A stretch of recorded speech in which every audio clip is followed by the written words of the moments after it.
Call the meeting to order for IT for the month of March, I guess it'd be, even though we're heading into April. Friendly reminder, everybody with their cell phone, get them turned off or down, one or the other. I'm always forgetting mine, so I'm just being courteous. First of order business is, of course, Terry. And Terry, do you want to move forward with this or? Oh, no, I gotta do I'm new to this. Second. I have minutes I have to accept. A motion by Jay, seconded by Sam to accept the January minutes.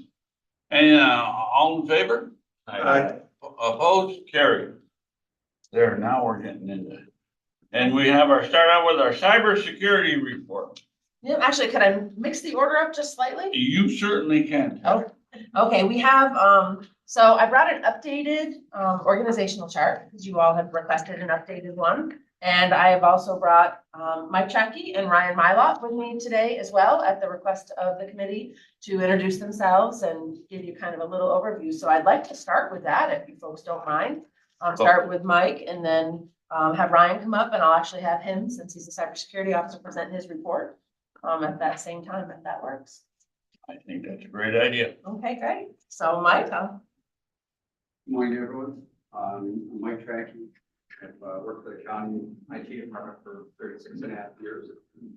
Ones that I haven't met, morning, nice to meet you. My primary role here at the county IT is operations management.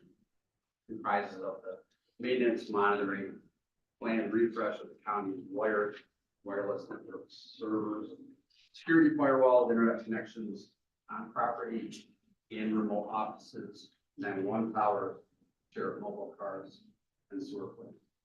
I work very closely with Terry and Ryan on our security posture. We're continually evolving all of those connections to make sure that we keep the county system safe.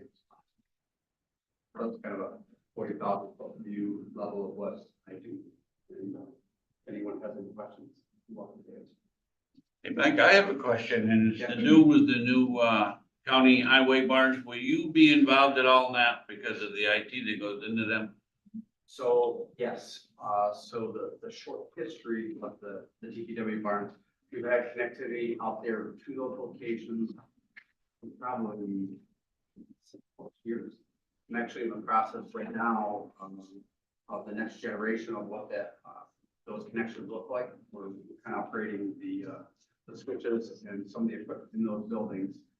Because as you may have understood from Deb Donahue, that kind of more mechanical environment, trucks, cars, wherever that might be, there's a lot of technology that's entering into the space.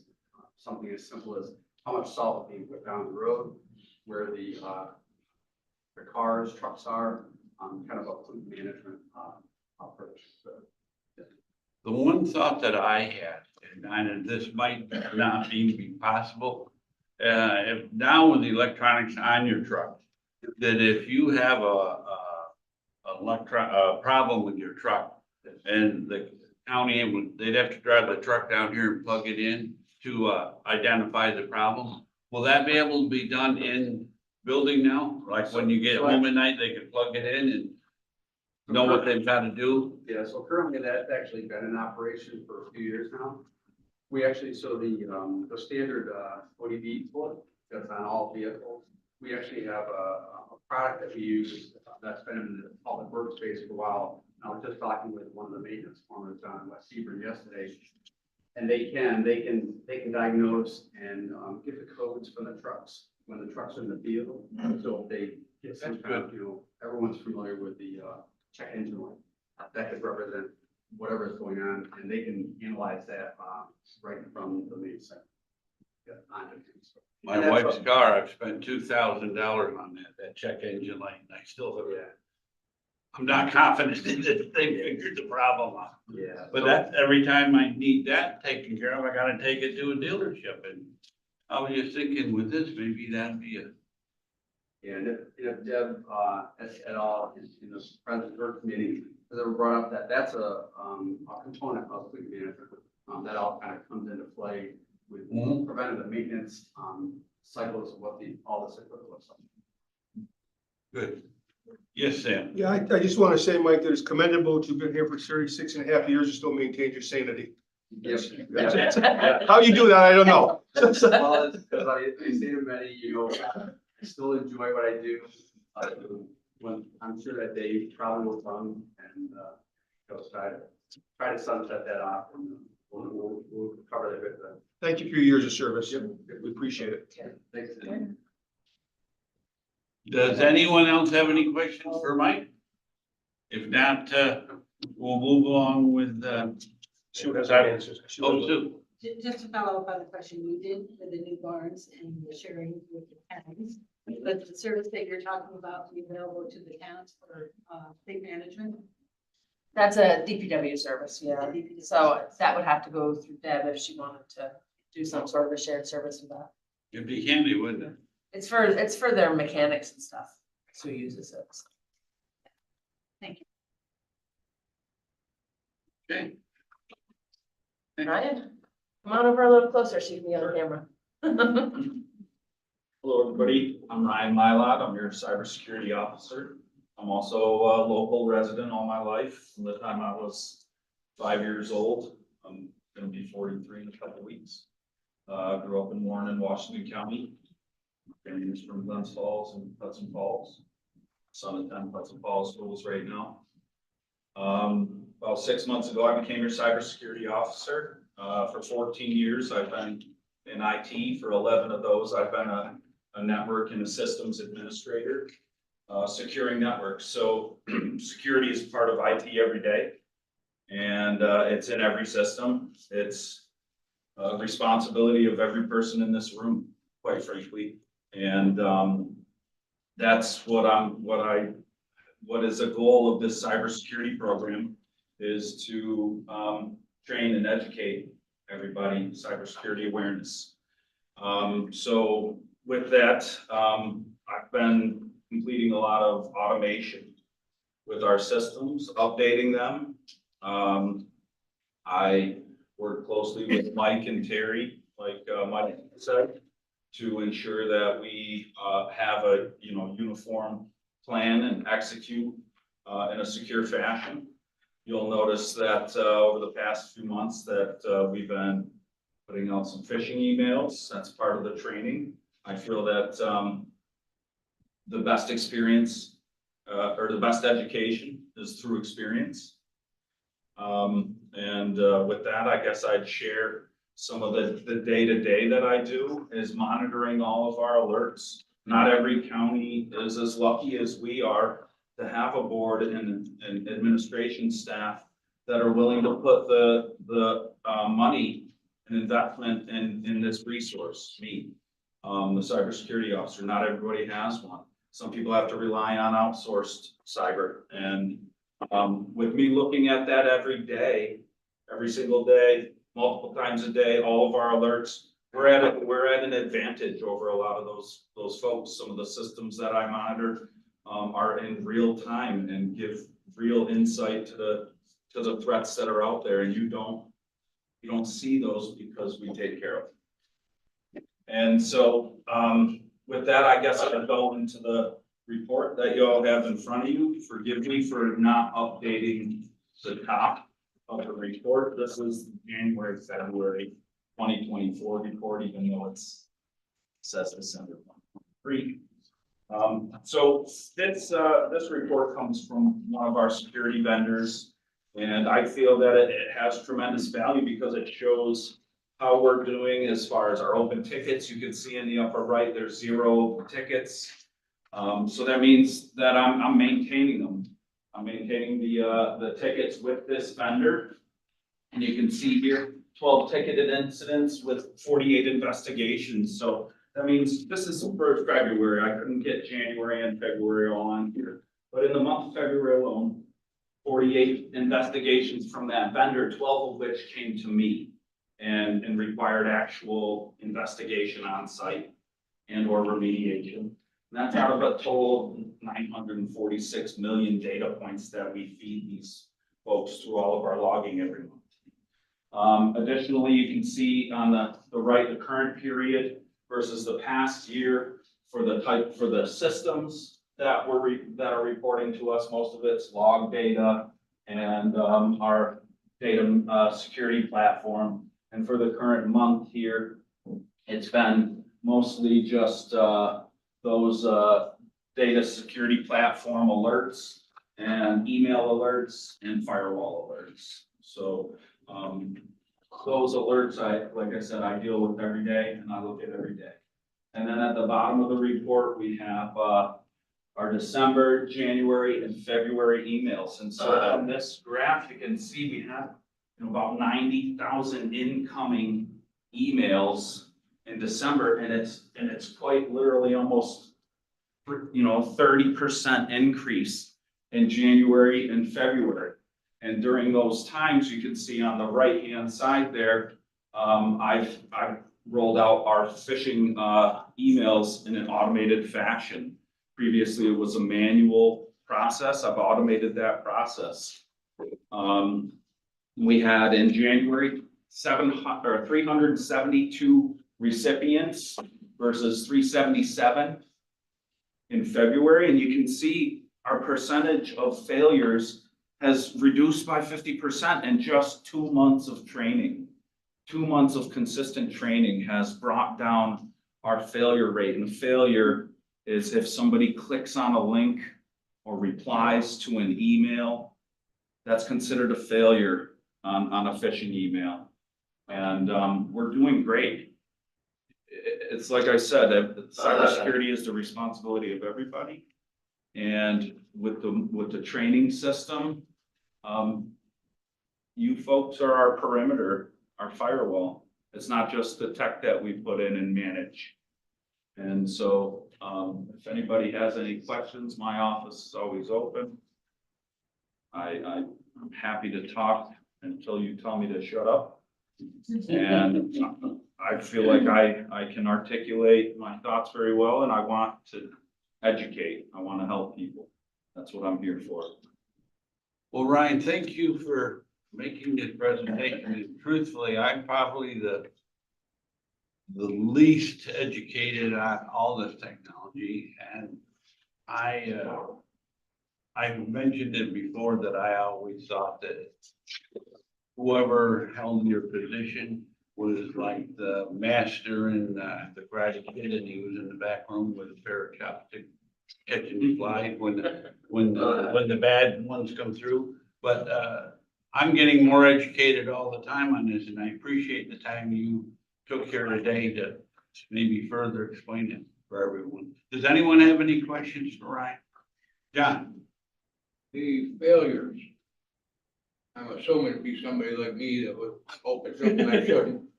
Do you notify us if we fail? Yeah, the system automatically does that. It pops open a window. If it's one of these simulated emails and you report it, first of all, you're gonna get a message that says, nice 10, you've done it. You found a phishing email and you've reported it to IT, good job. On the converse, if you click in a link, it does pop up and tell you, hey, oops, sorry, you've made a mistake. And that was a phishing email and you failed it.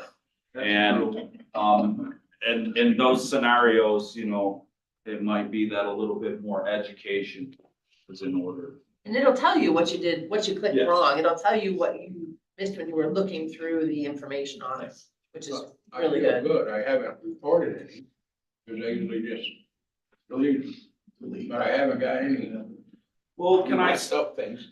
Can I add to that then, please, John, is I would say ignoring them is fine. Reporting them is best, because what that does is it allows me to review that email.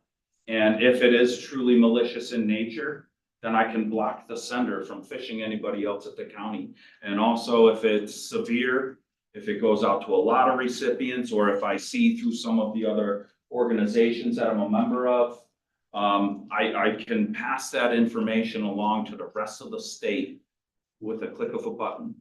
And sharing this knowledge is extremely important. So the more I learn about it, the more I'm able to protect the rest of the county who may or may not have gotten an email from them. And we can pass that information along to other organizations that might value from it. One I did know wasn't right, and I deleted, I wrote the name down, I called Deb and asked if we had anybody that worked down in that Mhm, area, she said no, so, sure. but I didn't send it to the other place, I should have sent it to you. There's the fish alert button in Outlook. If it's not there, call me and I'll put it back. Depending on how you use it, you can't use the fish alert button in mobile. Unfortunately, that's a limitation of the government cloud. It's not a limitation of our configuration. It's just Microsoft does not allow that function in the mobile app. But you can still forward as an attachment to me. And if I get that email as an attachment, I can rapidly look at the properties, make sure it passed security checks. I could see if there's something wrong with that email right away. And then, like I said, I can block this. Yes. Curious, I was doing some research on cybersecurity with emails. Is there any specific domain coming that there are problems with, Yeah. like Yahoo or Hotmail or something? No, typically you can spot malicious domains as gibberish. Some of them might, try to impersonate another domain. If it were, say, Converse.com, the shoe company, right? They might put a 0 after the C and have it Converse in that, and to the eye at a quick glance, yeah, it looks like Converse, but it's not really. And that's where it can become tricky.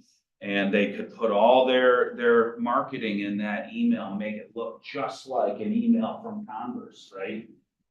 And then you click the link and you know, oops, that wasn't an email from Converse, right? So RU domains, different, like ag.ru is a Russian email service. Like, we block all of those. There's zero business that we have at Washington County, New York, getting emails from Russia. I mean, that's my opinion. And we set it up that way a long time ago. Yes. So yeah, there are domains, but using email, like Gmail or Yahoo, is not appropriate for our business. It doesn't have the same levels of email scanning. It doesn't have the same security that we have. We pay for extra licensing. If you look at that report, one of the things is edge transport. For the categories of email that we receive, edge transport means that email was scanned by Microsoft's AI and it never even hit our mail server. So there's hundreds of those emails that because of our security, we're not even seeing them in our network. And so I would say that yes, there are differences in email systems, and some are appropriate, some are not, some are malicious, and that's why you guys think. Thank you, Ryan. Appreciate it. Anyone else have any other questions they'd like to ask? He's also recently been attending the, Yeah, I was approved to attend a cybersecurity leadership course through Professional Development Academy. It's a 12-week course. And being that I'm new to leadership in IT in the past 6 months, this course has been tremendous for me.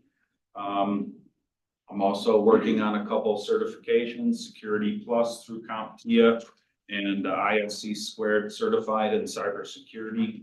I'm doing those on my own. And it's only going to strengthen my knowledge and my skill set.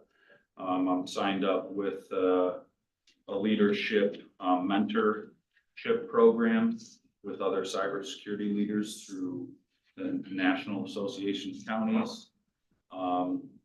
And that's going to be a 9-month program where they're going to pair me up as a green cybersecurity officer with somebody who has decades of experience.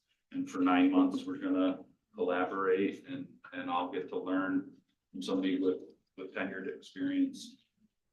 So I am continuing my education, and I feel that's critical if you're working in technology. If you're not learning every day, then you're not really working in IT. He's also created a lot of great relationships with like Dishes and CISA and all of the agencies that we have out there as well, with some local conferences and stuff coming up. Hope to attend 4 conferences this year if possible. Good. Thank you. Yes, sir. Just a comment, probably half of the supervisors weren't here.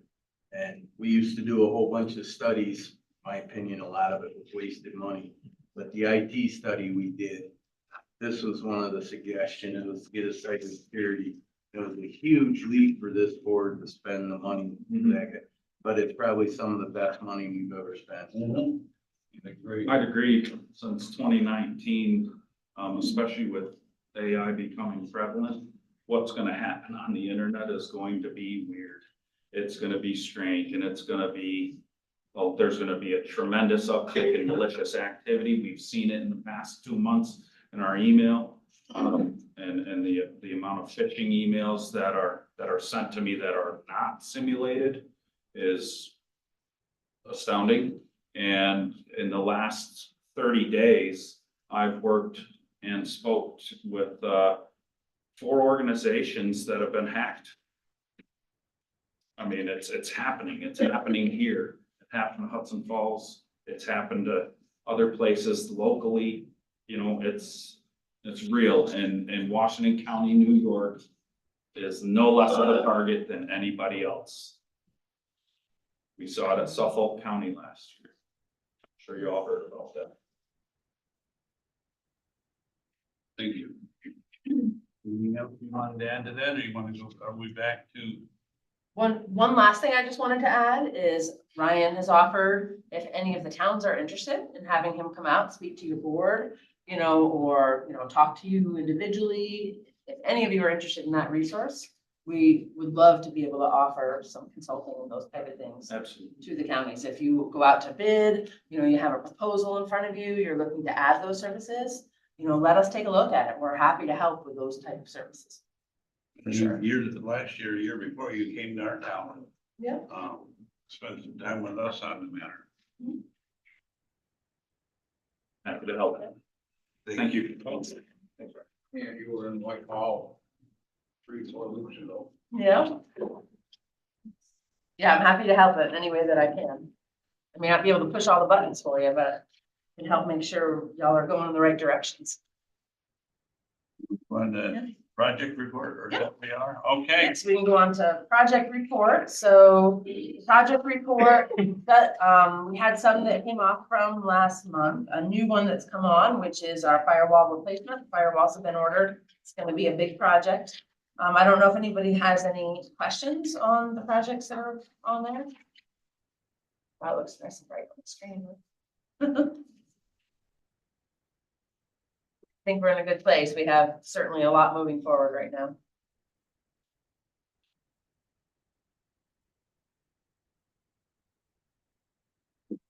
There's no questions on that. We have the ticketing report because we didn't have an IT committee last month. I did 2 separate reports, one for January, one for February. I don't know if anybody has any questions on those reports.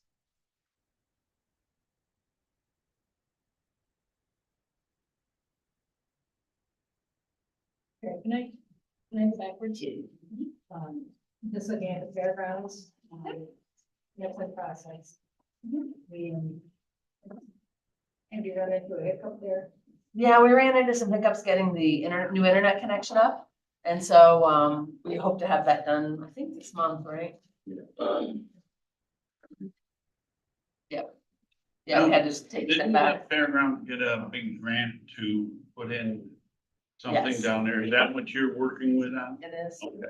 Yeah, we're installing a whole new rack, and converting the internet connection over to a more persistent connection back to the county, so that they will have a fully functional Washington County location. Fairgrounds, it does not rely on cellular service. Okay.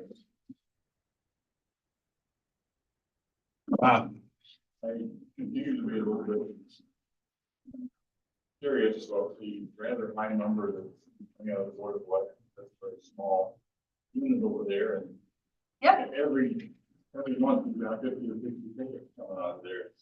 And Yeah. that makes me nervous, wondering if we've got kind of problems that are gonna make us vulnerable to put stuff right on the catching, or. Right, so, Or so, it just, I don't know, somehow to me, it sort of looks bad to have something that's supposed to be completely sacrosanct. Maybe this number of computer issues.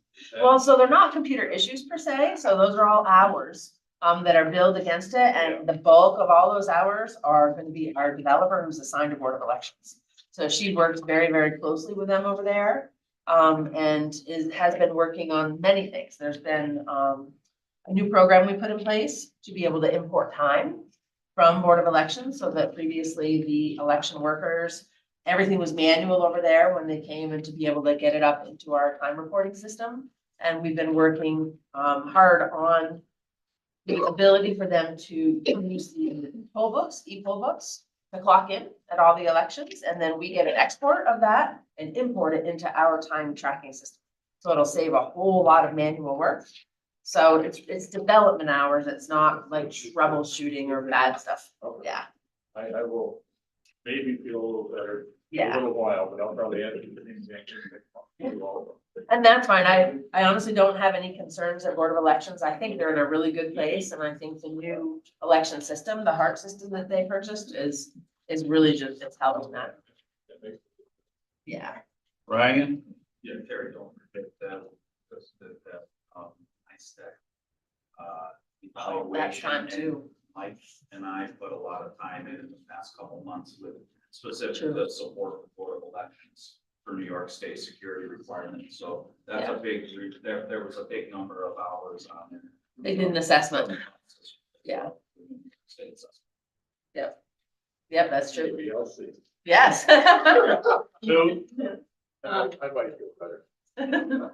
So that's not necessarily in updates or project updates, that's just normal taking care of business. Yeah, it's taking care of business, and I mean, project hours will be incorporated in the hours. So I break it down by how many hours were actually completed and logged during the month, and break it down by department, just to give you an idea where the most active departments are. And you will see from time to time where there are, a lot of hours in certain departments when we have projects that relate to those.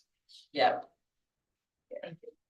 Now, Terry, these hours that you keep track of, do they get in some way charged back to that department? Some of them do. I work with Al yearly on a cost allocation report. This is all from our ticketing system. So we use, everybody that works in IT logs their time in a ticketing system against a ticket. And so at the end of the year, I'll provide a report to Al, and he's able to bill back several of the departments for the time. Yeah, but the rest of the departments, like Board of Elections, there's no billing back there, is there? You're talking like social security, social security. There's only two departments. Social services and, There's only two departments that benefit from the indirect cost of public health and social services. yeah, that's what I thought. Yeah. We have a report of her entire impact, but the only two that can leverage that currently are public health agencies. Any other questions on that? Moving along. Next on our agenda. Old media disposal request? Yes. Sorry. Oh, you're fine. The sewer district, you can go back on that.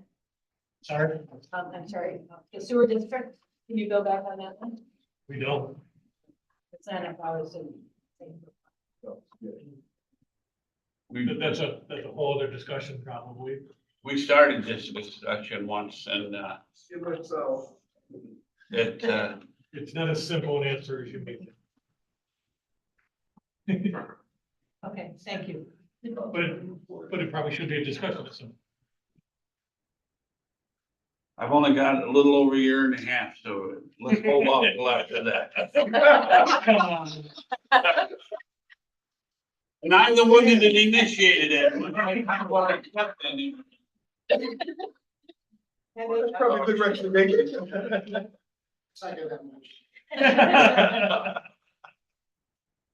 Okay, moving on. So the next request is, we have been working hard to try to clean out old things that have accumulated within IT over the years. One of the things I wanted to bring to the board, I used to request permission from the board to dispose of, is we have tapes from the eighties and nineties, that are backups, previous backups from an old mainframe system that contain data. It's data that, to be very frank, I don't know how we'd even get it back at this point. The technology doesn't exist any longer to play these tapes and to look at what's on them. So I'd like permission to be able to dispose of them securely. I move it.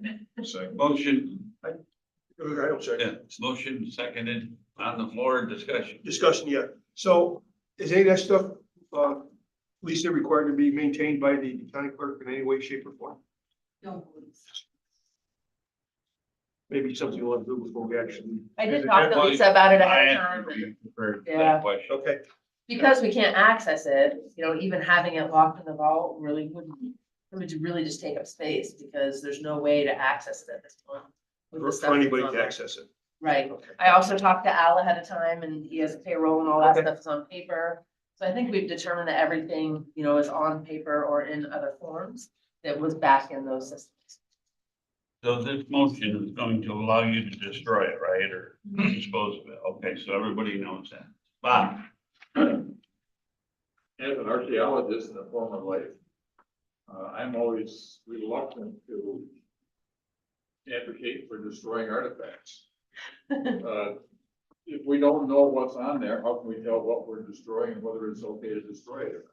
And if you need to borrow a microfiche reader, I've got one in archaeology. Oh. If it was microfiche, that'd be great. Yeah. It's old mainframe data. Mike may have a little bit of extra insight Well, he could share. Some of us are not so old that we didn't work on mainframe. Well, true, that's true. Unlike punch cards, though, tape does have a shelf life. Yes, it does. I carried those tapes many times and put them on. Yeah. We don't know what's on them, right? Well, we do have a pretty good idea what's on there, Okay, yeah. well, that's, all right, that's what I wasn't getting. If we know what's on them and we know the fluff, and I'm objecting to it. If we did not know what was on them, I'm more reluctant to throw air at that. Dave? We should take it and store them down at Bob's house. That'll make it happen. He's just worried about being an Let's get it let up now. I just handed you the other day, so I get to throw you under the bus. Just for the sake of curiosity, what actually, it's comprised of early versions of payroll, financial, board of election systems that actually were part of that early mainframe system. The challenge is, as I said, it's hearing, you might be able to find a clean house or something to be able to actually extract that information, but the database formats that are on there are so legacy that it's really not a standard format to analyze, subtract, or even try to digest into something else. Now, we've established the need to get rid of it. My question is, what's the cost to get rid of this? None, no cost. Okay, and now will you first? Go ahead, James. When you say dispose of, I assume that means destroy as well. Yes, yeah, typically what we do is actually work with DPW, they have a chop saw. And so we go over and we watch them destroy it, so we can confirm it's destroyed. So both my questions are answered. Thank you. Okay, any other questions before I call on this vote? All in favor, say aye. Aye. Opposed? Carry. So the next thing I have is under, I guess we're under other business now. I have a request to move a purchase for our, what's called MDR, which is Managed Detection and Response Service. It's actually from the cybersecurity report that Ryan showed you. It's what does this top section for us. It's up for renewal, but with the purchasing policy, it is over $50,000 and it is on Sourcewell. So it's on Sourcewell. So we've obtained 3 quotes or, the Sourcewell quote and then 2 additional quotes for it. Sourcewell being the best price. So I think I have to ask for a request to move it forward to be able to purchase it off the Sourcewell contract. Is that correct, Dan? I'll move it. Moved by Sam, second by Mr. Nolan. Discussion. I see no discussion. All in favor, say aye. Aye. Opposed, carried. And then the last thing I have is I just wanted to let you all know we had a great group of visitors here on Tuesday. Tuesday morning, we had a group of kids from BOCES come through that are in the early college IT program. And thanks to public safety, Tim was great and let us take a tour of dispatch. We had the bus, we worked at the sheriff's office to show them a car, so they could see kind of the tech and behind the scenes and all the different things around, including our data center. And they were very happy with how it worked out, and they've asked us now if a group of kids from Saratoga can also come and do the same type of tour. So I just wanted to let you know, I thought it was a good thing, and hopefully we'll grow some more good IT people that Good. will be interested in government in the future. Does anybody else have anything to bring before this committee meeting? I want to thank Terry. I had got together with her and asked her to do this flow chart so that everybody knew what her department was. I actually had kind of lost track of it over the years, and it's always changing. And I didn't realize you had 13 people in your department, but I had not met Ryan, and so I asked her if that would be okay for Mike and Ryan to come, especially newer supervisor, and understand what goes on and who does what down there. So sorry it took so long. Normally IT is a in and out 5-minute job, but I lengthened it out this morning. Hopefully it was beneficial to everybody. Terry, thank you so much for taking the time to do all of it. Thank you. Adjourned. I didn't want a lot of content. That's what you do. When you talk at the end of a meeting, I know it's the end. You wrap it again.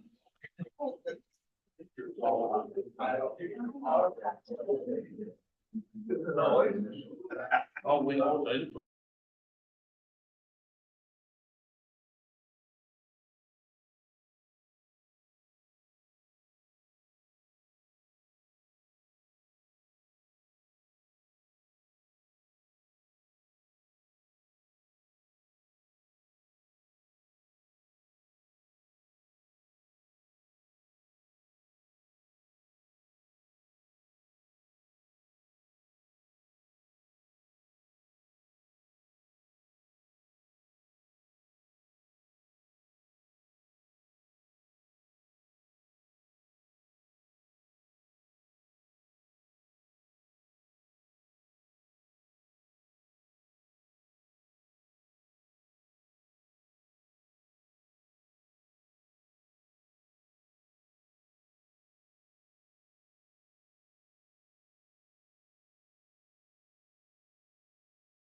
Call the government meeting to order. First order of business is to accept the minutes from February 20th. So moved by Jim, second by Dan. All in favor? Aye. Opposed? All right, Lisa's up. Great, so, the shared services grant, submitted the application for the 2024-25 grant. Working again with some more towns and the public defender's office, the treasurer's documentation, and, securing some of that microfilm into a more accessible format. We'll know at the end of June, early July, whether we were approved. So I'll keep you informed if I hear anything. So now we are moving into securing all of the requirements for this present year's grant. We have the equipment has been ordered, all the equipment now. We're just waiting for that to come in. And then we'll be working with Salem and Hebron, Fordan, and Putnam to get them on board with the Laserfish software, show them the scan. I'm also going to take the opportunity to use the talents of our new archivist to show them how to properly secure their older ledgers and documentations.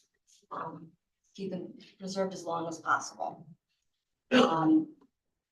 We have almost 500 boxes of documentation that we have to scan over the next 4 months. So to do that, we are using the archivist. We did have a new clerk who just started a couple of weeks ago. And 2 of the clerks in the county clerk's office are also assisting. We also met with Patty Gordon and Pat from Whitehall because of some of the laserfish. They were part of the grant several years ago. There was some concern about the readability, I would say, of some of the microfilm. And well, I've learned a lot about microfilm.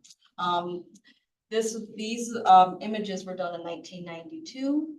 And unfortunately, sometimes when people scan them, they may leave a sticky note on vital parts of the documentation, and that's the copy that you get when it's processed.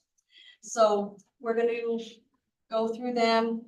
We're working with Patty and them to make sure that everything is you're able to read every bit of it. Staffing updates is that we are fully staffed.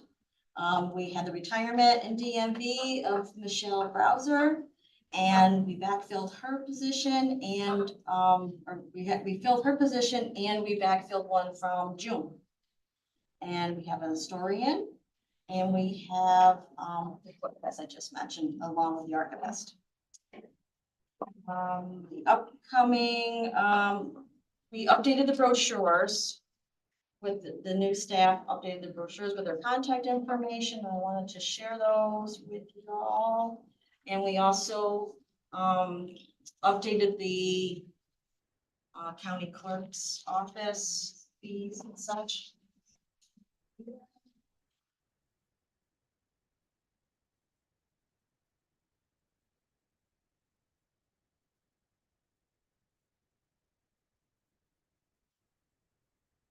Yep, absolutely. I do have some more.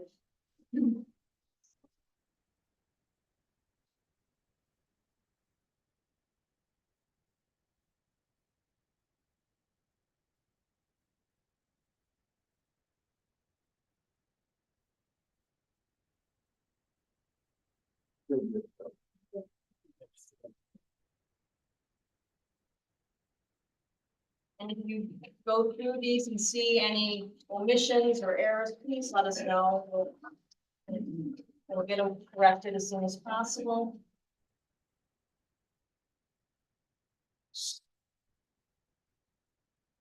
Lisa, while you're passing them out, can you answer a question on the grant and the work you're gonna do? Yep.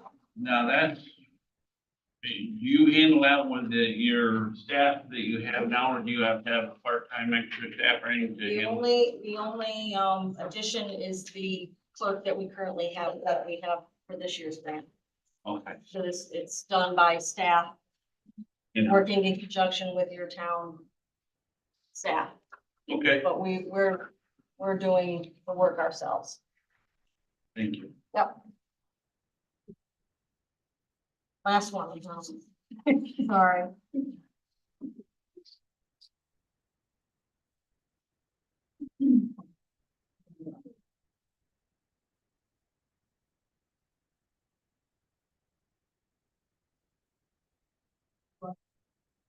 So speaking of archives, we've done a lot of work in the short time we've been there in the archives. We put down here. Oh. It's kind of digest. Approximately a month ago, Patty had to come down to get information from the archive. Till the other day with her passing down. Yep. It was an amazing turnaround. And she couldn't believe what has been done down there. Yeah. So you deserve a lot of credit and things. Well, I give it the credit to my staff, who is fantastic. They are showing teamwork and leadership. We asked, to spend, if they could spend a couple hours and, we pulled together and sorted things out and making things, moving forward and making it better, making it more accessible to all of our residents. And, we were glad that Patty was able to come down with her deputy Pat and, see all the great work and see the care that we're taking with their materials that they've entrusted with us. It was all a good report. Yep. When they got back. Yep. So we will see those, brochures. We said we wanted to update it not only to keep it fresh for any new historians in any of our towns, plus also introduce, our archivist and historian that we have here in the county. We want to move forward with bringing, letting people see what great things we have. You are all, of course, welcome. I given the 10-cent tour to several of you, but you're all welcome at any time to come down and see, great stuff down there. I think Brian would agree that Yeah, but it's worth the 10 cents. it's worth the 10-cent tour. It's a great job. Really appreciate it. The work that's been done. It's great. Thank you. Thank you. Yeah, I don't want to put you on the spot. This is from my Yep. understanding. You're the very first one on your fees that says, mortgage tax rate, 1.25%. And then it says real estate transfer tax rate of $2 for $500. Now, I've seen on a lot of deeds where it says, it was purchased for $1 and other considerations. How do you set the rate for that? Well, it says in there too, up, it's under 500, there's no tax. So in other words, if, So it's, but let's say I bought something for $250,000, but the deed was written $1 and other considerations, how do you know what the fee was, or how do you know what the value of the real estate was? Maybe Dan can answer. Because when you file the deed at the county clerk's office, you also file real property transfer tax form. Oh, and that puts the value on it. Form. That'll tell you what the purchase price is, and then, it's, the law says $5 or $2 per 500. Attorneys always say $4 for 1,000. It's a little easier to. Yeah, it's that other paper that really determines. Yep. it. Okay, thank you. and this may have to be updated again because of a mandate. We are working with the county county courts right now. They are doing criminal record searches. So we are working with them. Folks give their request to us. We collect the fees. And when those fees are collected, we are scanning or using interoffice to the courts to let them know to do the background checks. Now, does the state and the federal government set certain fees here, Yes, and the rest of them have to be by board approval? correct. Thank you. There's a little combination of those. The record search, so that will be additional income that we anticipate. We've already had 2 requests and this became effective March 8th. So we're gonna have to update this before I. print Yeah, well, I think it's good anyway. I mean, the way things are going, that It makes a it good clear. review and let the board realize that, we're falling short on things that we need to address. Thank you. And then we just wanted to give a small update on DMV. I didn't have it on the agenda, but Commissioner Schroeder will be here. He is the commissioner for all of the New York State DMVs. He will be here on April 24th to meet with staff. Chairman Henke will be in attendance as well. That's what he said. And also wanted to make another change. There's been another change. New York State is now taking their sales tax that we collect at DMV. They are taking that out daily. So that's fine. But if a check bounces, we have to make good on that. So the county could see some disparities there, because we have to make it up out of our sales tax and revenue that we collect until the debt's been satisfied. Yes, Just, maybe you can answer, this, maybe out there. So if the check is never any good, how do we recoup it? Do we just lose as a county, we lose that sales tax? well, as Nell says, I'd like to know. I would encourage that we enforce the check. So we have a relationship with the DA in my office, and Lisa would have the same available to her through his CARP grant. We do revenue enforcements with the DA, so we have in the past utilized the DA to remind people to be able to pass that check. So if they don't make the check good because they're incarcerated, whatever the case may be. Do we write that off, or does does the state have a loss in that, or is it just us because we took the check? So eventually the state would catch up. yes. Eventually the In state would settle the DMV case, too, but it's the immediate insufficient funds that Yeah, would okay. affect her. right. Gotcha. So it's a timing. There's a $25 fee if you come into the county clerk's office and have insufficient funds, it's $25. DMV, it's $35. And it's clearly posted in DMV. I was just curious in the process, because I know there are some people that write checks and again, they don't have the money to replace them, and there's nothing that comes up. I was just wondering if we got that back, or if the state, if we had to write off. We get it back eventually. Got it. Okay. Just a question. Do we revoke the transaction that happened also at the same time? We It's- might understand. yes. I mean, your license really is still licensed, you should pay for it, so. Yes, so then there's a absolutely. lot But more it's a, it's a process to put that through. So you may be okay for a little while, but eventually it will catch up with you. Good. Yep. I just wanted to point out one thing here. On fee schedule, the fee for dissolving a marriage is $5. And in the town, the fee for a death certificate is $20. So I recommend you women don't tell them to divorce.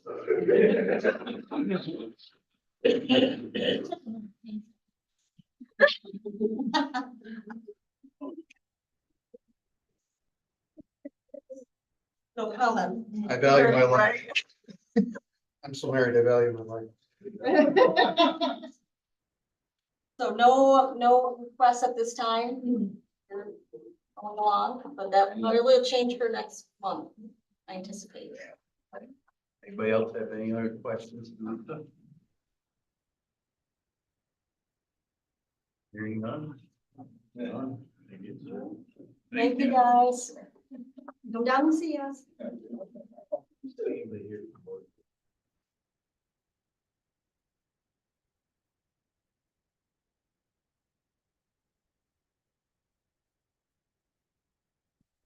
Yes.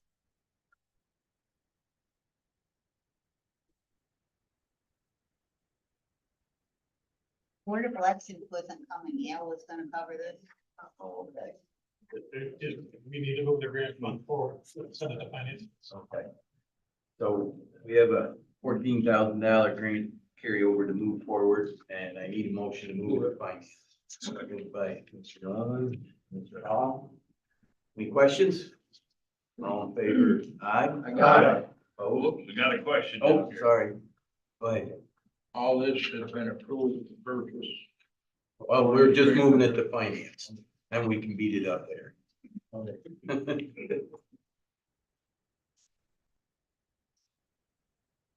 We got a second one too, Chair. Oh, there's another one? Yeah. Okay. And it's just a transfer between lines from the point one or point two. And that's the purpose of scanners for the new machines. And that, is that what comes under the grants? No, that's a different, that's not covered by the grant. That's a second. And we're moving that one to finance, Please. and that one will get done. Mr. Fisher moves that second one, and Mr. Nolan seconds it. This is, movement between lines to purchase scanners, and we're moving it to finance. Is there any discussion? All in favor of moving it to finance, say aye. Aye. Opposed? We discuss it there, we'll discuss it there. Well, actually, We can if discuss, you're opposed to it, that discussion should be guaranteed. and we don't have the people here to defend it, so the Board of Elections aren't here right now. It's our village elections day. Yeah. So that's why we will have the real discussion and finance that. And if it's helpful at all, it's not new money, it's transferring money that they have from another line, from a point 4 to a point 2. Well, I'm totally comfortable with it all, but John, now he made me uncomfortable. If there was something he wanted to say that maybe we should know about before, I'm like, well, no. He does that a lot. Well, I'm just wondering if we all need to buy it, if they're gonna buy with it, or if they just got the money, so we'll buy it. That's all I would know. Hopefully I think that's a good question. yeah, they'll be here for finance to discuss it.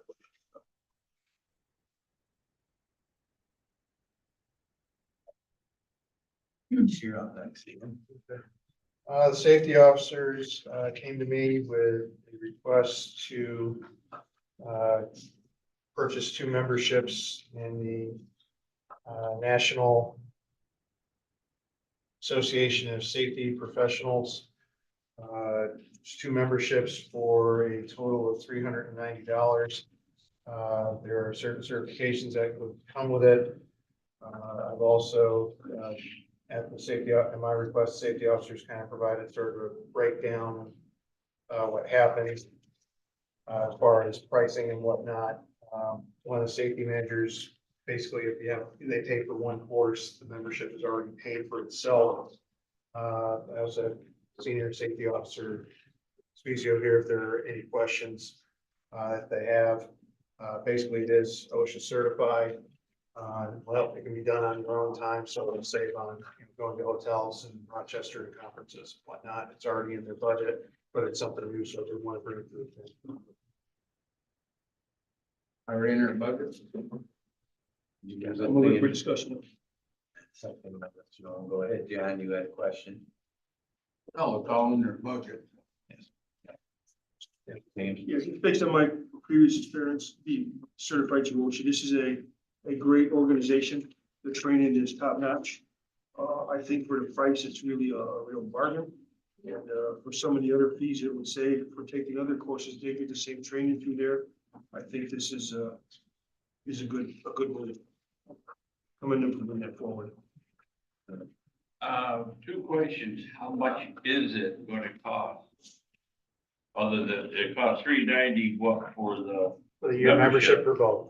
huh? It'd be $390, be a membership for both senior safety officer Spezio and safety officer Harkey. So But basically, then there's the schooling.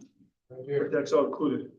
Oh, that's in the hotel room and food and all that? all oh, no, that? there would, it's basically for the most part online, so there's no, Oh, okay. there's no having to generally travel to take the courses, and Oh, that's good. one course pretty much. And my next question is, whose budget does this come out? Well, it was in my budget, but it's now coming out of the workers' Workers' comp comp. budget. Right. Because we moved everything from my budget over to the workers' comp budget, so we wouldn't have chargebacks last month. Okay. Any other questions on it? All in favor? Aye. Opposed? Anything else, anything? The only other thing I would bring up is I did receive from bond council this morning the intermunicipal agreement for the town and county for the borrowing for the 40 highway barn.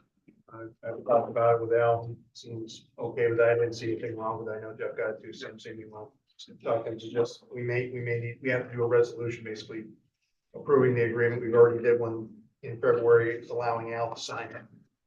So if anybody needs to see it, I'll be happy to send it. Is this a resolution that has to come out of this committee or will come out of the full board? Eventually we come out of full boards. I want to make sure we had to start stuff here. Okay. Good. And do you have anything to? No, I haven't, just heard it. Oh. I have on the agenda, I don't know. No, Oh. unless your other I business. do have other business. All right. I was just waiting my turn. I thought you made me go last again. You're not last. You just think you were. Yeah. You're just another today. So. I'm another today. I probably didn't get that in. I probably didn't get my. I only have one thing. The fire control that the fire alarm system that we've been talking about in the capital plan. We finally got it all together. I think I had thrown a budget of like 1.1 or 1.2. I don't remember the exact, but the total price came in at $895,500. $895,500. So that was a little bit better. It is all state contract. The labor was bid out, so we had 3 bidders from electrical companies as part of the contract. Purchasing has okayed me every step of the way that we did it correctly through the state contract. So that's the price, and what we would need is probably to move it to finance to get that funded. John, moving it. Second Sam and second it. Question, Dan? That number was at labor as well as the material? Yes, And what kind, when you get this product, how long is it good for? Is there a service contract comes with it, and do they provide a quote for like so many years afterwards? there is not a service contract that comes with it. Because it's a life safety system, we have to hire it out every year. It has to be, the testing of it. As far as the life of the system, it's kind of, it is technology. The one we have right now is 30-something years old. It's antiquated, but it did make it its full 30 to 40 years.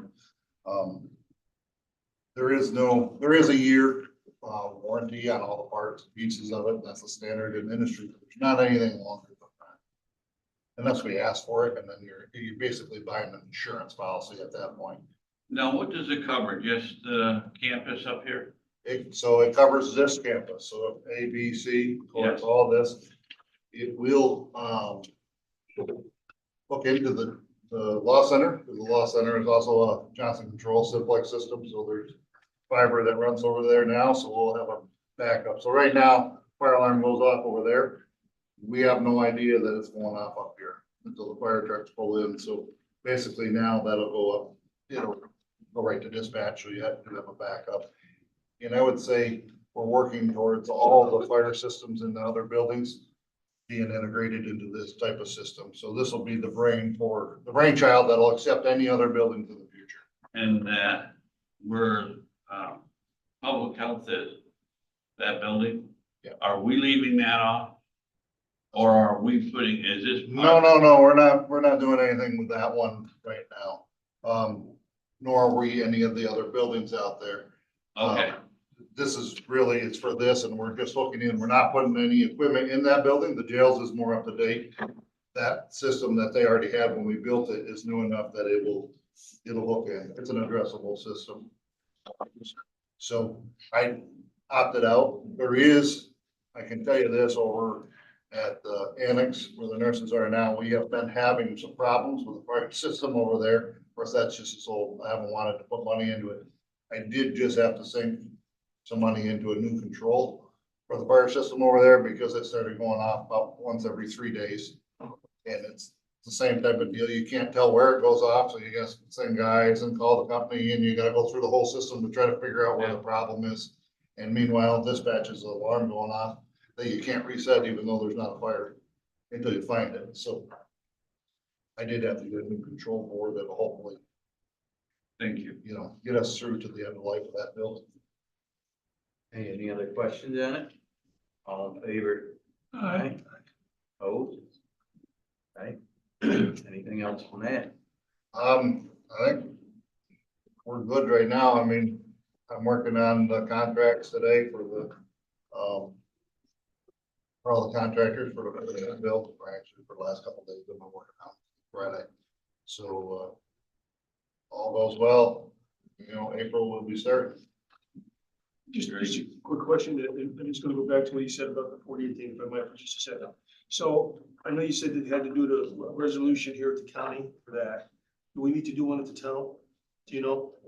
I would defer to Jeff, but probably wouldn't hurt.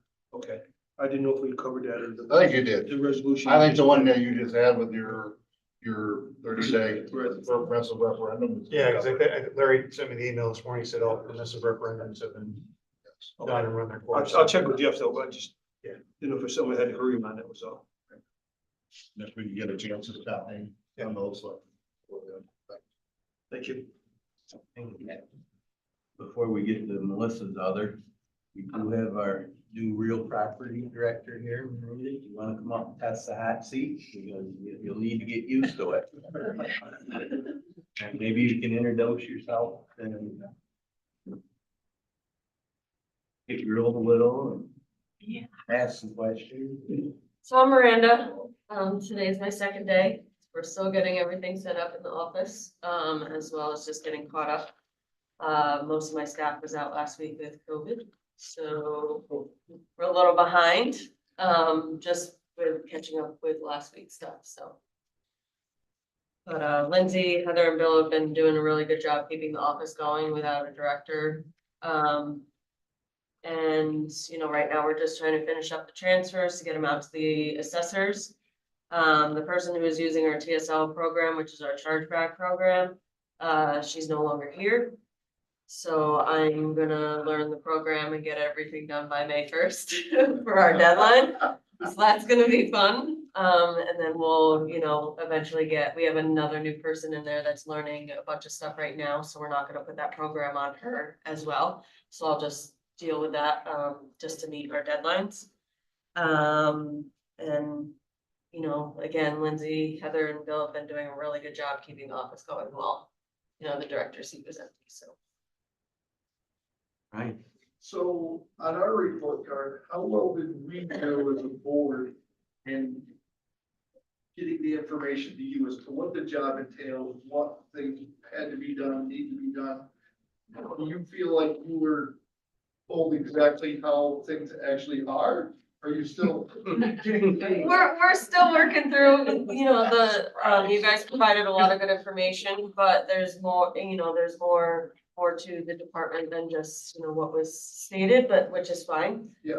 We're just we're gonna eventually restructure after the assessment rolls are done around July 1st.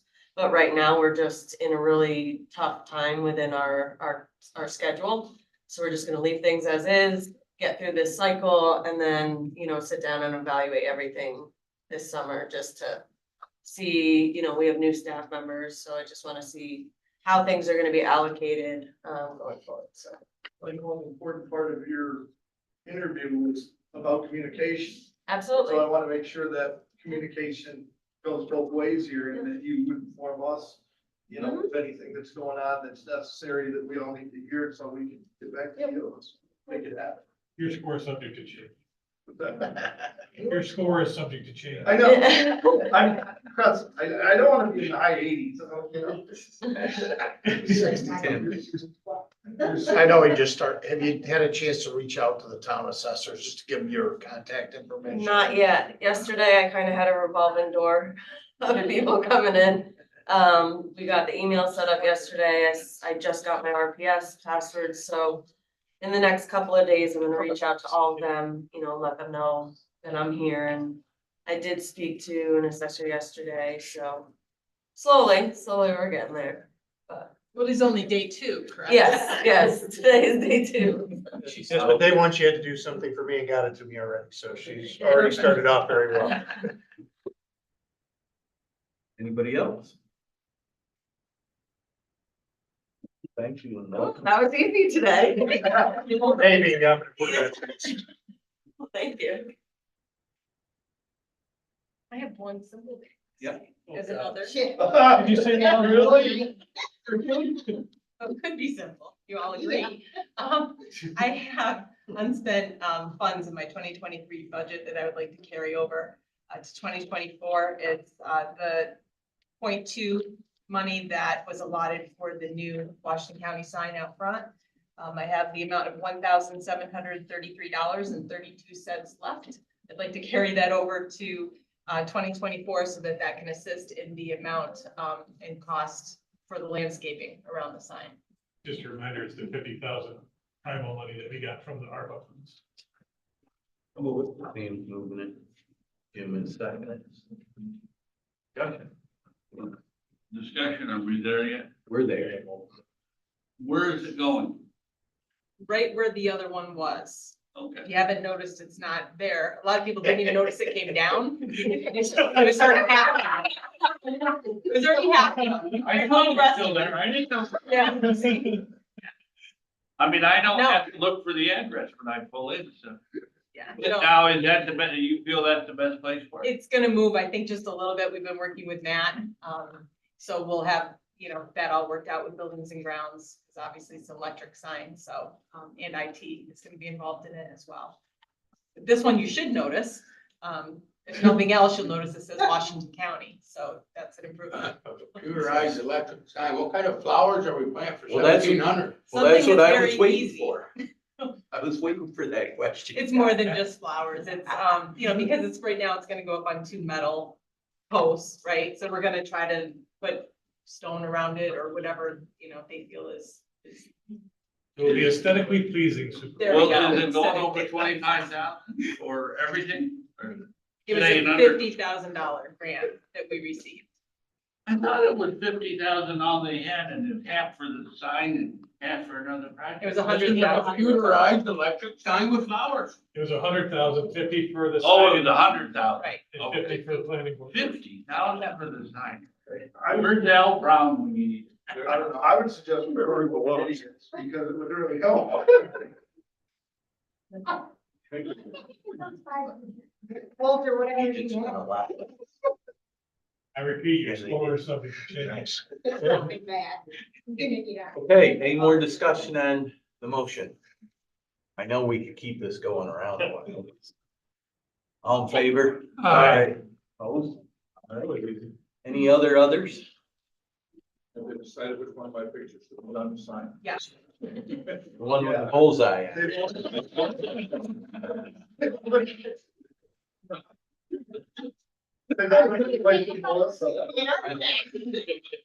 On that note, I should probably adjourn.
Yeah. Good morning, everyone. Let's opening up the agricultural planning and tourism community development.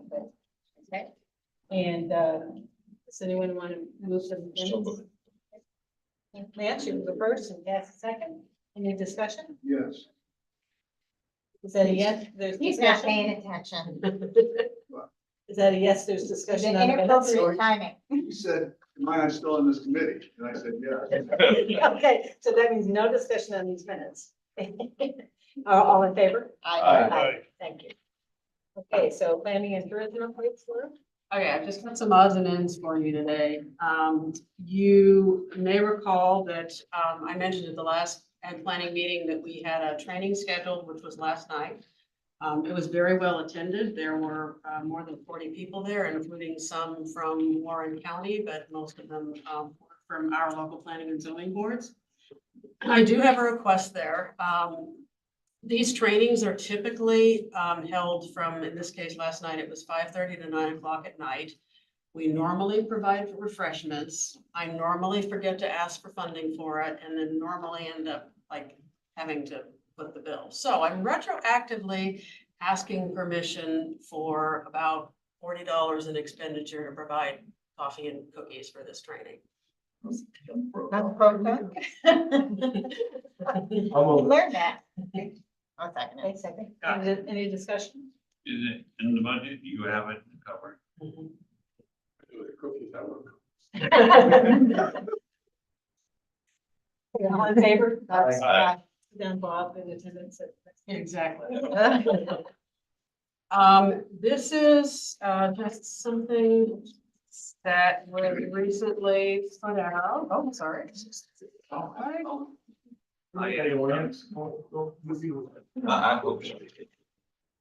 So as you may recall, we are getting a subscription to Esri, which is a database that is going to allow us to create more. It's got access to the database, which when paired with other software will allow us to create more informational materials such as this, but what I just handed out was put out by CEG. They do an annual profile of all of the counties in the capital region, so it's just meant to be handed out to businesses who are looking at expanding or growing in the area, and it's just informational highlights about all the counties in the region. So one of the things, when we do get moved and we do get the new systems and the new software in place, that I want to start doing is providing you with more updates on some of the demographic data, some of the changes that are happening in the county. You will notice the 2022 population is noted at 60,841. The 23 population is down to 60,047. So we lost about another 800 people out of the county. You may recall, I did a presentation back in 2017 that looked at the overall demographics, what was happening to our school-age children, workforce, and seniors. In a very quick look at this data, those changed targets are moving even faster than we anticipated in 2017. Probably escalated by changes occurring because of COVID. So again, one of my goals is I want to drill down and get you guys some more information, but this is, just very top level. And there's some very good information about, just it reiterates, and as I've said all along, that our number one industry is and continues to be manufacturing. On the other hand, if you look at agriculture, dairy has obviously long been a focus, but there's an interesting recent announcement that was made. As you may or may not be aware, there has been an effort to develop a market for the new chestnuts. As old historic chestnuts died, new chestnut trees are coming out. There's a farm out sort of Salem way that's planted several hundred acres of chestnuts, and they've got some of them that are 5 years. They just secured a $1.957 million grant to build a processing facility where they anticipate processing over 1 million pounds of chestnuts annually. So, from a business growth perspective, that diversity is good. I mean, we have obviously very traditional industries, but segmenting that into new growth opportunities is generally only good for the county. So I'll be very interested to see how that goes. But congratulations to Bread Tree Farms on that close to $2 million grant. Didn't they also go to Hazelnut also? Am I wrong with that? I thought that's what came over from our assessor. 72 acres at Hazelnut. They may have, Sue may And know that's in more than Hebron. I do. So I assume they're doing a little more than just chestnuts, but I'm not aware of that. Only what I heard from the assessor, is that true? I don't know exactly on the hazelnut. I do know that the processing part, it's gonna be the largest processing plant in the United States. And it'll be on 153. So potentially maybe they would do other nuts. So I didn't. So that's It's the also first an I or- heard that there was a different tree. I had heard chestnuts. It's also an organic facility, so it'll be a 10,000 square foot facility. And another piece of the grant is to create marketing awareness of the chestnut and its uses. So it's, you know, again, it's fascinating to me because it's developing a new market, right? I mean, you know, if it catches on as a product, that's an opportunity for other farmers who want to diversify to potentially develop their own, partner with them, or move into a new product area. I think for the town of Salem, I can't be thankful enough. I can't wait for those trees to grow as fast as they can. And that's gonna help with flood protection. You get trees in place, roots in place, and it'll slow the water down. So I hope they have a magic growth factor. You know, so. So another, just update on funding awards. As you know, we partnered with Pride of Ticonderoga to secure, it was a $500,000 award from CDBG, which was partnered with some other funding to create it's around 800,000 in funding that will repair homes for low-income individuals across the county. These housing grants typically require a fair bit of upfront paperwork, which has mostly been completed. The release of funds paperwork if it hasn't already been, it's being published within a couple of days, which will allow access to those funds within the next few weeks. So that will mean that individuals who are qualify on the low income scales across the county will be eligible to apply to Pride of Tie to secure those funds. To get, again, it's to allow low income elderly individuals to remain in their homes, upgrade safety issues, weatherization, that sort of thing. Any questions? No? Or when are you going to be running for the budget that you populated for? Well, I sent you an email last week. So we can sit down and talk about it. Right? Just if you knew, if you wanted to set the finances today, I just didn't want to just glance over it if you wanted to start the ball moving for the April board meeting. We can do that. What's the complete timeline on that? 2 years. The funding has to be expended within 2 years. So, and it starts, when is it actually available? I mean, you gotta do a lot of paperwork to get it available. So it is available to spend the minute, it's called a NORF, the notification of release of funds, et cetera. There's a 10-day, I think, I forget, there's the publication time period. At the end of that publication, then the state issues us a release of funds and we can spend money. So it's gonna be within the next couple of weeks. Well, what's the process of people that would get this money? So what I'm going to suggest is, because it has been a while since she was here, I'm going to ask Pride of Tie to come and do a presentation. Either it can be done at this committee or Health and Human Services to talk about the process. But essentially, they will be marketing the program and accepting and processing applicants that come from across the county. So they will be managing the project and handling the paperwork. But in order to give you more information about how that process works, I can ask her to come and give you a more detailed update on what the requirements are and how it will work going forward. I think that's important for each of us to know in our own communities, because we've all got a certain group of people that would pertain to, that we should make sure they're getting that information. And I don't know how they're getting it to them, or if we need to interject so that we can let people know it's available and what it will do for them and what strings are tied to it.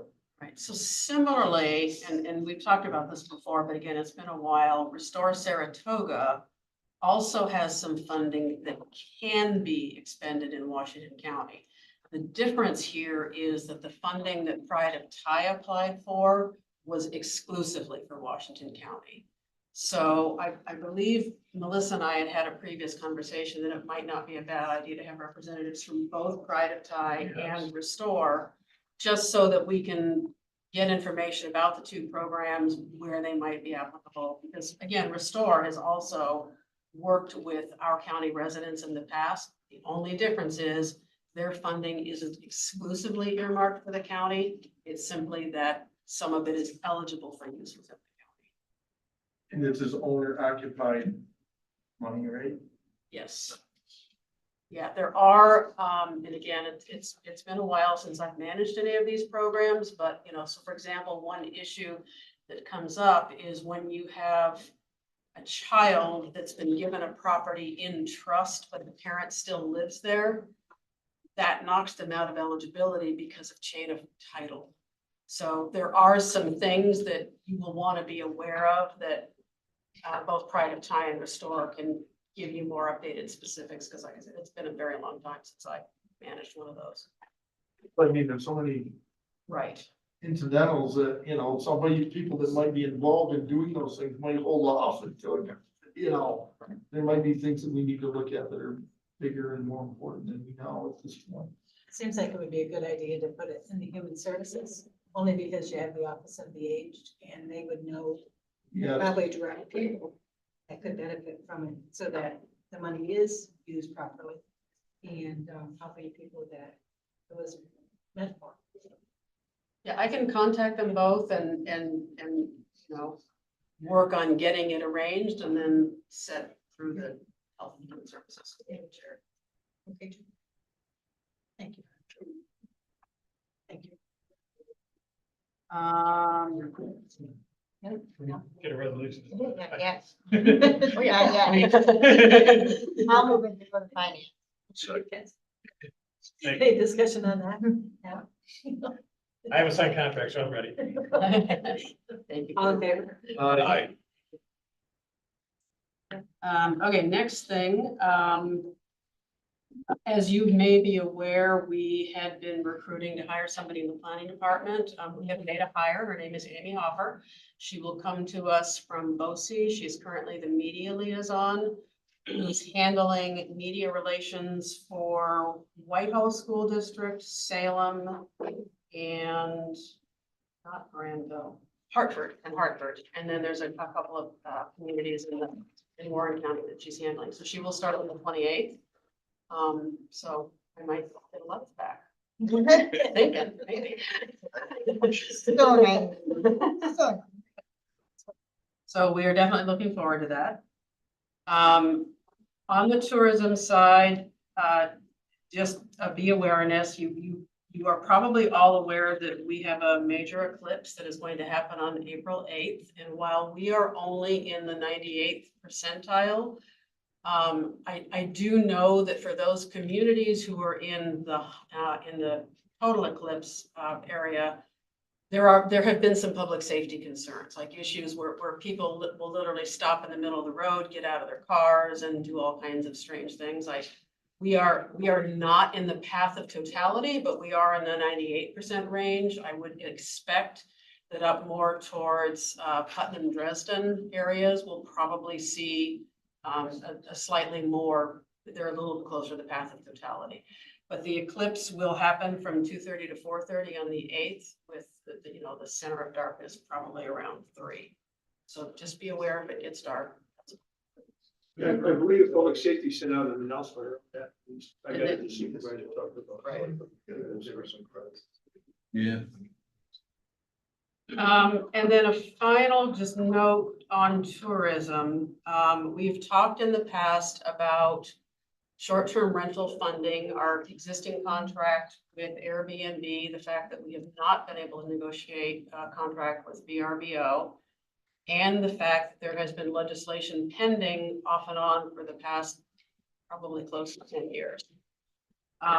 In the governor's budget this year, the legislation proposed only that the short-term rental platforms would be required to collect sales tax. In the One House bill, it's reverted to what the previous proposals were, which is that it would collect both sales and occupancy tax. It would require a statewide registry. It would also still allow local registries, et cetera. So again, you know, if that happens for us, then that's potential revenue from Verbo, which we are not collecting, which could assist tourism budget. It's the state budget and paying over till it's over, so we'll see what happens. And that's it. That's really all I have. On the back of the sheet that you went through parts of it. All right. I think the median household income, the median home sale, I think is a huge thing because this is 22 and we're now on 24 and that's even higher. It's changed in fact, and I think on our level, it's a big importance that we stay at 100% on our evaluations because this causes a huge shift if you're not. Yeah, So I think we should have a little more importance on that. I know I'm one of them that's afraid of behind it. Yeah, because everything went off the charts. But it's gonna be important to maintain 100% to get that where it belongs. As far as the shift. and again, now that we will have more assistance in the office and with some of the software coming, you know, my hope is to provide you with this data on a much more regular basis than I've been able to in the past. So again, you know, this is great that CEG does this. This is very general, but there is a lot more data out there that we could be sort of mining to give you information. I just need the time and resource to do it, which I should have shortly. And I'm not sure that 10 years ago, that is double the median house price. And again, I mean, we can provide that data, yeah. I'd be interested to see that breakdown because that's already changed. And it's even higher now. You know, our revale that six towns did was the worst time in the world with the way things happened. Ours was, of course, everybody was 100%.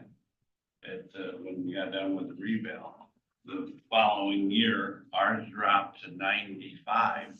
And I don't know what yours dropped to, like, Yeah, but- and now this year, they're telling our town, we're gonna be at 85 Yeah, and in so 2 years' that's, time. that's why it's really important because if you do it right, you can trend it. If you don't do it right, you can't trend it. So that's a bigger problem. The worst issue, you think that's bad, that's actually good. The worst timing, yes, the worst timing is if you did it and the market comes out and you're at 120% because your equalization value won't, and everybody overpays. Everybody that's 99 to 150 is still paying that same rate as the ones that are 80 and 90%. So you get totally overtaxed. So being under is always better than being over. So no, you want to do it as it's going up and keep it correct. And they can trend it down if you go to 105 or 110. But we've been there, so that's the only reason I know. But these prices getting this ridiculously different than what we're accustomed to. And it happens in our own town. I went to White Creek for your discussion that night. People don't realize, oh, my house is only, you know, I only paid 100,000 or did this. That has no bearing on what the state is telling everybody what it's worth. They're going by actual sales. Just because it was $100,000 house 30 years ago, that doesn't mean it's not $1 million today. And that's what we're up against. So you do have to correct it and move with it, or you're really whacking people on taxes that shouldn't get whacked. Really interesting, because I looked at this and I know we went through the household characteristic income survey for the municipal sewer. So we did that 2 years ago, and ours was under 40,000, which is within the special district. And so you start looking at this, and you Yes, think we're under 40,000, you look at, you know, sitting next to John LaPointe and saying, oh, you have the agricultural land, and he goes, and we have the lakes, and at the time, I remember, you know, what is he talking about? That's this comparison, yes. because we have, you know, each town has their own fortes and their gifts, and it may not all add up to what you're seeing here. Look what the median, household income has done. If you had two people making minimum wage in 20 compared to what minimum wage is today, it would even be a huge number. So let alone what it's done to all the other categories. So that's even up, I would say, in 2 years from what this number is. There's, It'll be interesting to watch. sorry. I'm sorry. It'll be interesting to see the change. Yeah, we're going through 100% rebound now, and, you know, I can assure you that Bob's not the only one that has a target on him. And that's the way rebounds work, but they're still on the But we got the same situation. We got the houses up on Lake Cadillac, and we got the places on Lake George. And some of those, their assessments, and what the current market has indicated up there.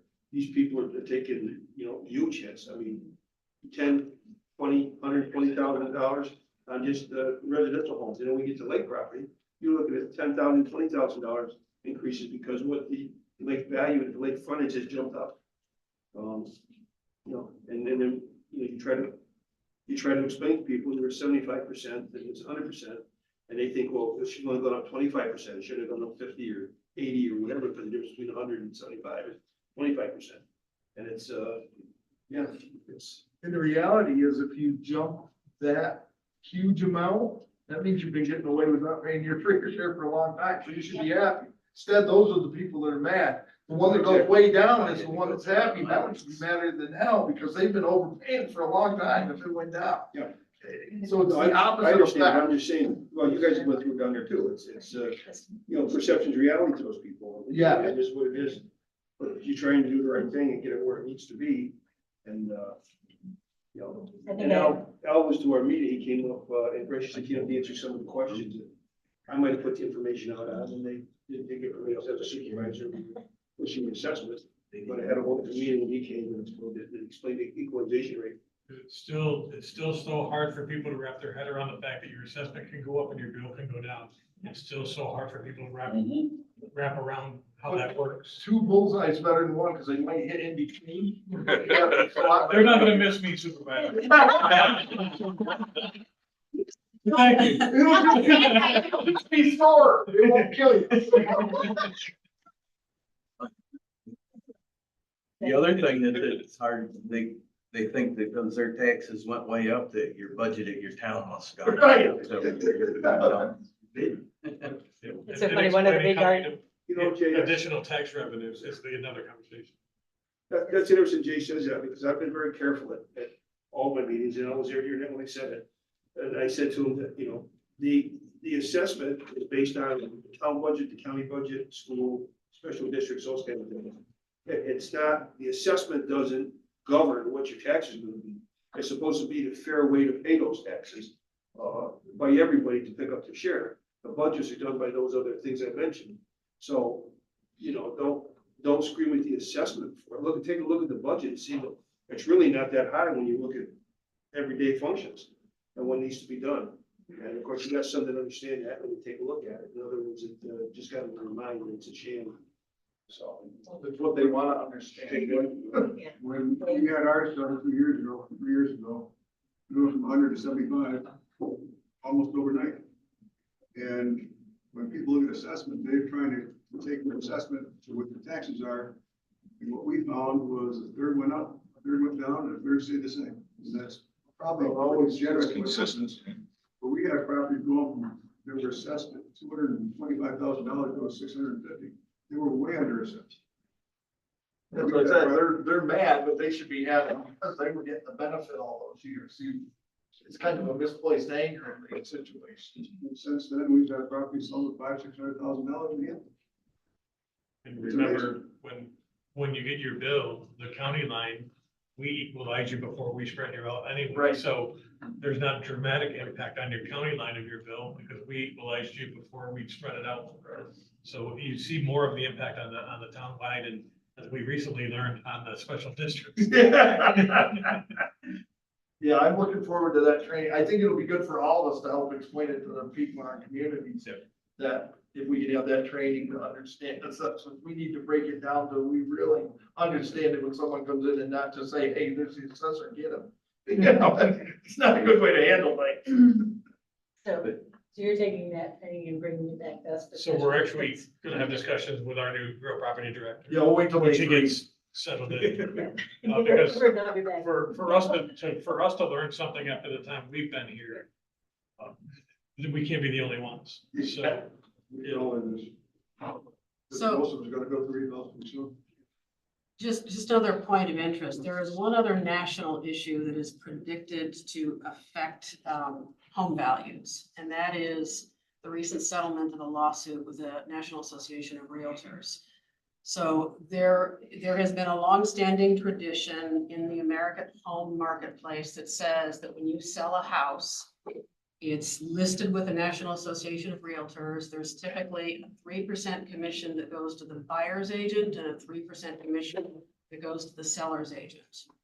National Association of Realtors just last week settled on that and is removing that requirement to.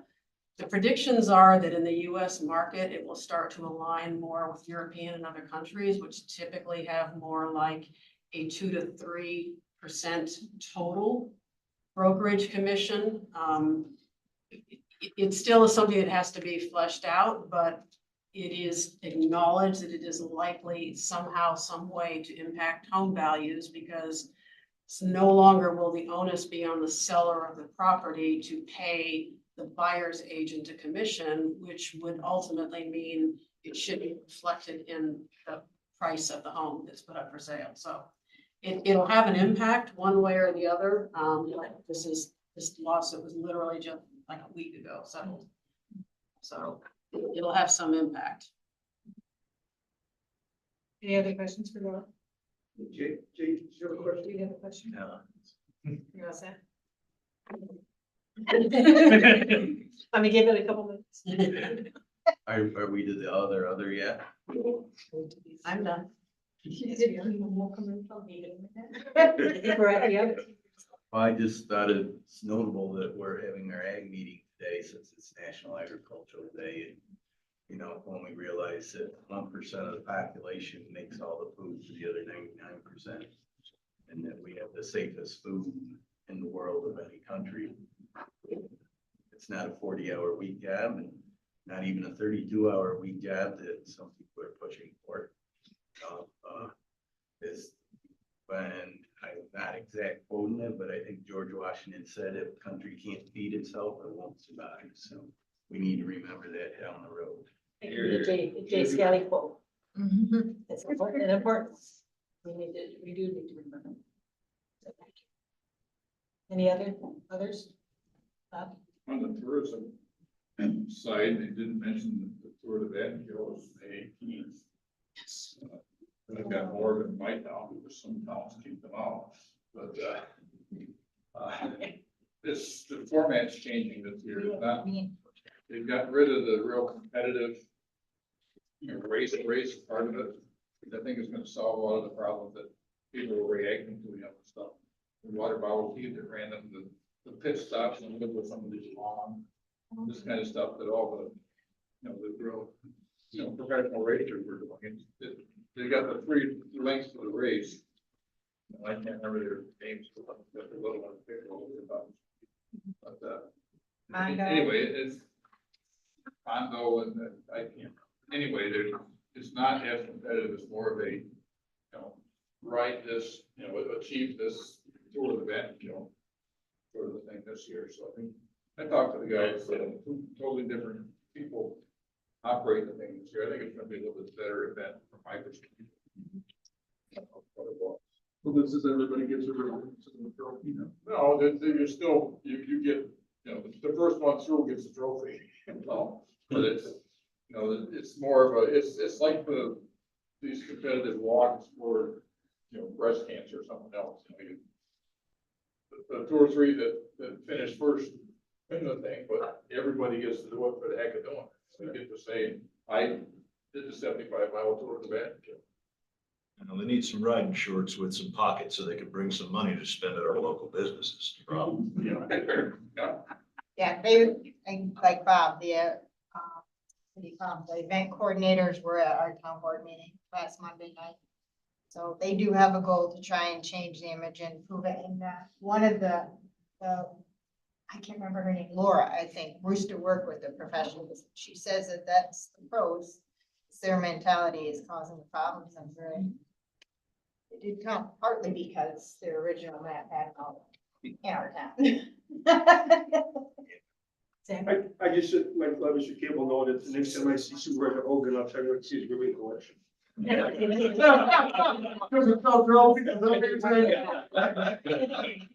it was Mexican Creamery chocolate milk that they were able to. Yeah, I hope, I'm hopeful that they're coming with more respect and knowing that communities are opening up their doors and recognizing that they have to be, you know, they can't be diving in front of cars and blocking on people going around the corner and creating some major safety concerns.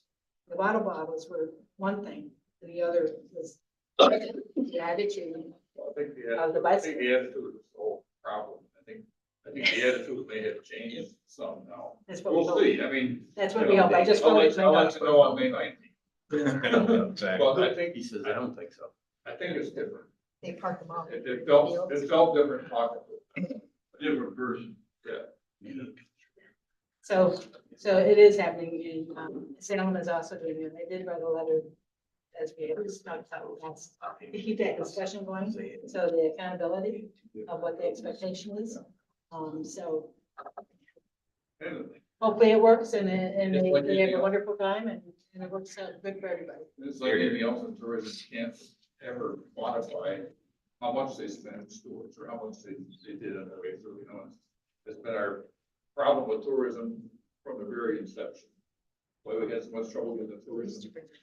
Deal going there, because you can't quantify it. Speaking of spending money, Maple weekend, this weekend, people should go get pancakes and maple syrup. Well, we do know that the biking was the least of the amount of money that was spent. They really didn't spend a lot. Yeah. I don't, you know, They did food into the restaurants. They were staying in Saratoga and over in Manchester. And over the last couple of years, they are staying in Airbnbs, which help the county. And so just to, you know, listen, we do have services available here. Yes, there are places to stay. Yes, there's, you can eat on Wednesday, Thursday, Friday, and Saturday. So fortunately, they come on the weekend. It all works out. How did you? So I just want to give a shameless plug for another one of the tourism programs. If you haven't already signed up and subscribed to the 250th, the emails that are coming out of that program right now are actually really well done. And I've enjoyed getting them. So if anybody that's interested in 250th, it's not too early to start following that and subscribe to those emails. They're really well done. So there are emails. There is also, if you log onto the county tourism site at the top ribbon, we've also got a page for the 250th and all the information about upcoming programs. So it's out on social media as well as the website. Yeah, that's nice to have that history. We have it here, so why not learn and appreciate it. I did meet with Tom Wilkerson and Bill at the tourism for Lake Slots, but it's not Lake Slots anymore. It's Hudson River. What's the name of that? Hudson River Partnership? Yeah. Partnership. That's been around. Yeah, that's Who's not it? lakes to locks. No, That's- that's No. different. It's come through a different form. I actually met with them on Monday with Kate Massey, and I know that they would like to come and see how they can help our county. So I suggest I reach out to you. Sure, absolutely. Sure. And with the 250. Is there any other business? Okay, we're adjourned.